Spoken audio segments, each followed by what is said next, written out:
But first, our top story this half an hour, technology transforming travel. Delta Airlines is preparing to launch the first biometric terminal in the country. Certain terminals at the Atlanta International Airport will be equipped with facial recognition technology from curb to gate, expected to become fully operational later this year. Joining me right now in a Fox Business exclusive interview is the CEO of Delta Airlines, Edward Bastian. Edward, it's great to see you. Thanks so much for joining us. Thanks, Maria. Great to be here. This is really exciting stuff. Tell me what you're expecting and how this will work. Well, we've transformed many parts of the travel experience for our customers today, but the area that I think needs the most assistance right now is the airports.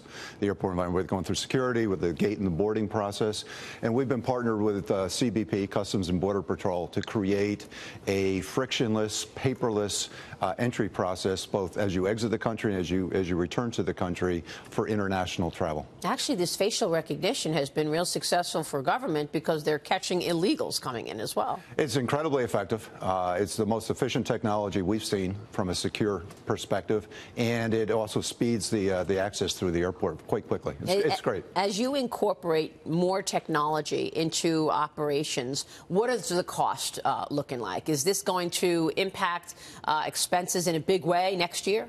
It's not. You know, we're investing heavily in technology because we're driving a lot of customer improvement enhancements. Is driving revenue performance. Is driving some productivity enhancements. But a lot of this we're talking about now is basic infrastructure. The company has been doing so well. Where does the growth come from out 5 years? Out 5 years, I think it's going to be global. For the last few years, we focused largely in the U.S. marketplace, New York, L.A., Seattle, the coast on both sides. International has been a little more challenging, and it's good to see that demand is really strong this year, international as well as domestic, and we've been growing internationally all year, and I think the outlook for international growth is going to be quite promising. You're right. I was talking with the CEO of Boeing about the same topic, and he said a large percentage of the people in the world have never been on a plane. Yeah. The U.S. marketplace is largely mature for air travel. There's not new places to fly. We're building bigger airplanes and bigger airports, but not new markets to travel to. So the opportunity, whether it's in Asia, Latin America, even into Europe, I think is going to be the future, in Africa as well. Wow, that's terrific. Very exciting. So the growth story will still be the U.S., but also incorporate a lot more potential international. Yeah, the U.S. is always our home market. 2/3 of our revenues and the majority of our profits are here in the U.S. But long term, I'm thinking not 5 years. I'm thinking 10, 20, 30 years from now, it's going to be international. That's terrific. Tell me about the changes you're making to the fleet. This is also important. A lot of analysts talking about this as a major growth proposal as well. Right. Well, with all the infrastructure constraints we have in the U.S., air traffic control and some of the other congestion issues, one of our strategies to deal with that is to build some larger airplanes so that we don't have as much friction in the sky. And so you need larger airplanes, larger airports, but it's not going to be the air traffic control systems that we need built are probably years away in terms of being able to accommodate more travel. There's not new landing slots here at LaGuardia or JFK. They're already at maximum capacity. So we need bigger capacity, and that's why we're putting bigger planes on our markets. And it's more comfortable for passengers as well, by the way. It's more comfortable. It's more fuel efficient. It's more fuel effective from an environmental perspective. The new planes that we're bringing in are about 20% more fuel efficient than the planes that we're retiring, and it's a much better experience all around. But how does that jive with what you have in terms of the airports right now? I mean, you look overseas, you've got beautiful, large airports, and then, like you mentioned, JFK and LaGuardia. Right. Will they be able to accommodate these larger planes? They will. We're investing in the airports as well. We've got the biggest investment project in our history going on right now at LaGuardia Airport, a $3.5 billion rebuild of LaGuardia. It's going to take several years to get done.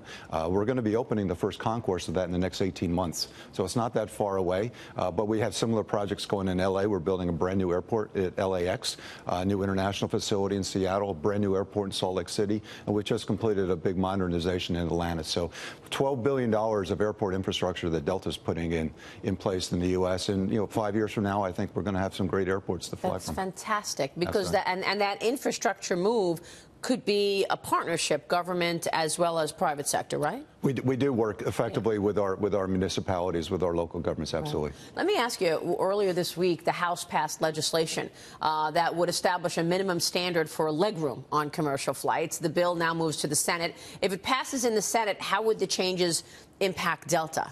Because it seems like you're doing exactly what they're just talking about in Washington. We are doing exactly what they're talking about, and we're not concerned. It's the FAA bill is instructing the DOT to look after the safety relative to seat pitch of the airlines. We're confident that our airplanes, because we haven't touched our seat pitch in years at Delta, our product standards are not being compromised. We don't think it's going to be an issue for Delta, and I doubt it's going to be an issue for the industry. That's great. All good news here, and yet just recently you experienced a tough day. I know you had a technical glitch, caused a nationwide grounding on Tuesday. There were only 3 cancellations, amazingly. Delta had to delay more than 660 flights, though, according to FlightAware.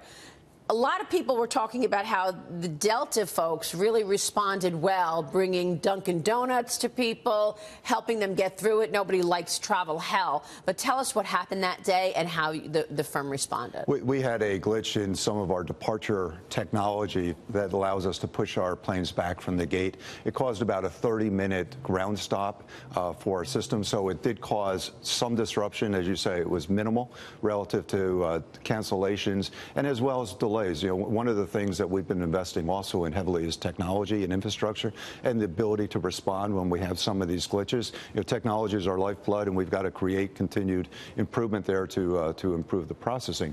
But one of the things I was most proud of is when you looked at our performance that day relative to our major competitors, we still outperformed our major competitors even with that small glitch. So the team did a great job. They seem to have done a great job. You're right. I mean, this is the way of life. You're going to have glitches in the airline business, exactly. right? It's about how you respond to it. I would have said several years ago that could have been 2, 3, 4 hours to respond. To get it done, we got it done actually in 26 minutes. Was pretty quick. And I know that when I'm on a Delta flight, there you are on the video. I mean, you're right front and center. You want the employees as well as the customers to know the buck stops with you. Absolutely. So let me ask you your take on what we're talking about in terms of the intersection of business and social media. We got this growing number of CEOs turning to the online platforms.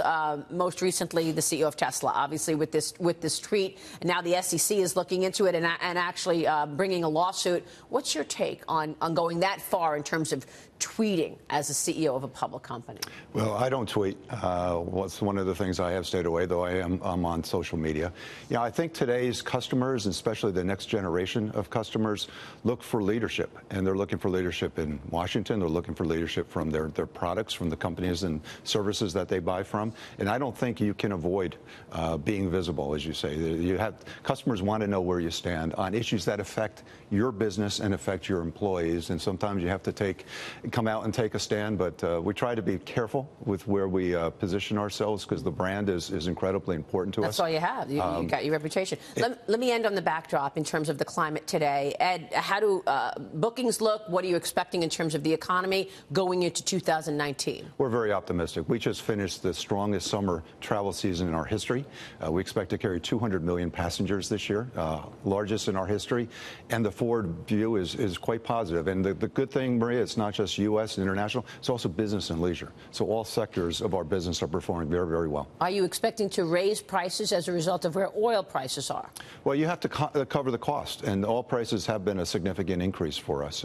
We're looking at about a $2 billion higher fuel bill this year than last year. Wow. But despite that, our overall profit level for this year is going to be roughly the same as it was last year. So we've been able to cover the cost in various ways. Some price increases have gone into effect, but also a lot of productivity and a lot of improvements in our network that's also allowed us to drive that efficiency. Do you believe this narrative that the broad economic backdrop slows down quite a bit within the next 2 years going into 2020? Yeah, we haven't seen it. You read the headlines, you would anticipate that with tariffs and the rhetoric that's going on. Our international business is the strongest I've seen in years. So we're continuing to serve that demand, and we're optimistic.